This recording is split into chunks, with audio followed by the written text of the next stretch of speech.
बिस्मिल्लाहिर्रहमानिर्रहीम। व्यूवर्स, आज हम the fox and the bear की वीडियो नंबर 3 में उसका छठा पैराग्राफ देखेंगे। तो आइए इससे पहले कि हम पढ़ना शुरू करें टेक्स्ट को, उसके अंदर जो मीनिंग्स हैं जो नई आई हैं वो आपको दिखाते हैं।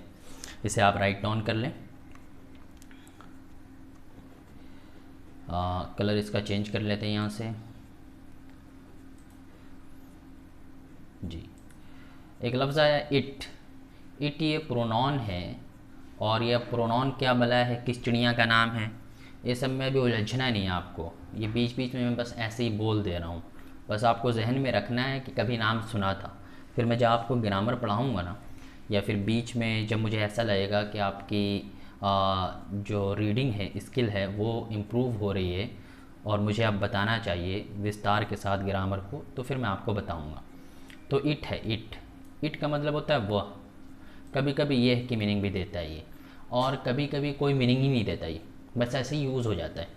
तो यहाँ पर ये ऐसे ही यूज़ हुआ है, कोई ख़ास मीनिंग इसकी है नहीं, लेकिन आप जान लें कि इट की मीनिंग वो होती है हार्वेस्ट। इसको क्या पढ़ेंगे, हार्वेस्ट। ईडी लगाकर सेकंड और थर्ड फॉर्म बनाएंगे इसका, हार्वेस्टेड। हार्वेस्टेड इसका मतलब होता है खेती काटना, फसल काटना, धान की फसल काटना, गेहूं की फसल काटना, है ना, और भी दूसरी फसल। और ये कभी नॉन भी होता है, तो इसका सिर्फ मतलब होता है खेती, लेकिन यहाँ पर ये वर्ब के तौर पर इस्तेमाल हुआ है जो हम पैराग्राफ पढ़ने जा रहे हैं उसमें। इसी तरह क्रॉप है, क्रॉप इसका मतलब होता है खेती, और क्रॉप की मीनिंग ये वर्ब भी होता है और इसकी मीनिंग होता है काटना, लेकिन यहाँ पे इसकी मीनिंग नॉन है, ये इसकी मीनिंग है खेती।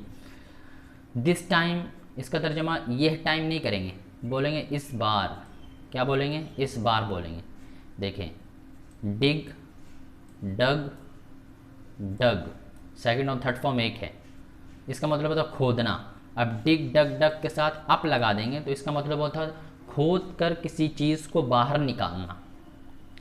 अमेज्ड, क्या पढ़ेंगे इसे, अमेज्ड, हैरत में, ताज्जुब में। I was amaze to see you, मैं तुम्हें देखकर क्या हो गया, हैरान हो गया। तो अमेज्ड इस तरह इस्तेमाल होता है ये अमेज्ड, हैरत में, ताज्जुब में, या हैरत या ताज्जुब।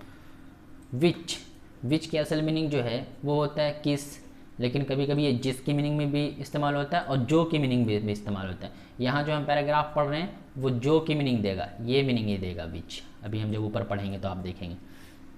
ये है ले, लेट, लेट, इसका मतलब होता है नीचे पड़े रहना, लेटे रहना, लिटा देना, नीचे रख देना।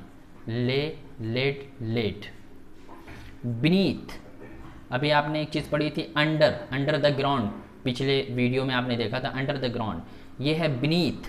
बीनीथ का मतलब भी अंदर होता है और अंडर का मतलब भी अंदर होता है। बीनीथ में और अंदर में फ़र्क क्या है, बहुत ज़्यादा फ़र्क नहीं है, बस ये है कि बीनीथ उस वक्त यूज़ करते हैं जब कोई चीज़ इस तरह किसी दूसरे चीज़ के अंदर हो कि नज़र ही ना आ रही हो। जैसे कोई पौधा है, उसकी जड़ है, वो क्या हो कि ज़मीन के अंदर है, मिट्टी के अंदर, वो नज़र नहीं आ रहा। आलू है तो ज़मीन के अंदर है, दबा हुआ है, वो मिट्टियों के अंदर नज़र ही नहीं आ रहा, तो उस वक्त बीनीथ को यूज़ करते हैं। लेकिन कोई चीज़ किसी चीज़ के नीचे रखी हो लेकिन नज़र आ सकती हो वो, तो उसको अंडर का इस्तेमाल करते हैं। मिसाल के तौर पर टेबल है, टेबल के नीचे क्या नाम है कि आपने पेन रख दिया, तो वहाँ इस्तेमाल करेंगे अंडर का। पेन को आप दूर से भी देख सकते हैं, ये हल्का सा फ़र्क है। ये लाफ आप पहले पढ़ चुके हैं, पहली वीडियो दूसरी वीडियो में मैंने बताया लाफ, लाफ्ट, लाफ्ट। यहाँ पर एक चीज़ है ऑट लॉट, जब लाफ के साथ ऑट लॉट का इस्तेमाल होगा तो इसका मतलब होगा खिल खिलाकर हंसना, बहुत तेज़ आवाज़ से हंसना। वेरी, बहुत की मीनिंग में है। ये देखिए सैड, SAD, सैड, उदास की मीनिंग है ये। अब आइए पढ़ते हैं हम पैराग्राफ नंबर 5 को। देखिए शुरू करते हैं। व्हेन, जब, इट का कोई तर्जमा नहीं करेंगे। Was time to harvest the crop, was था, टाइम वक्त या समय, टू हार्वेस्ट काटने का, द क्रॉप खेती को। When it was time to harvest the crop, जब खेती काटने का वक्त था, द बेयर सेड, भालू ने कहा, दिस टाइम, इस बार, ये आइल जो लिखा हुआ आइल, ये आई जो है वो असल में आई विल है, आई विल, इसको मैं बताऊंगा आपको, ये अभी आप आई विल इसको पढ़ें।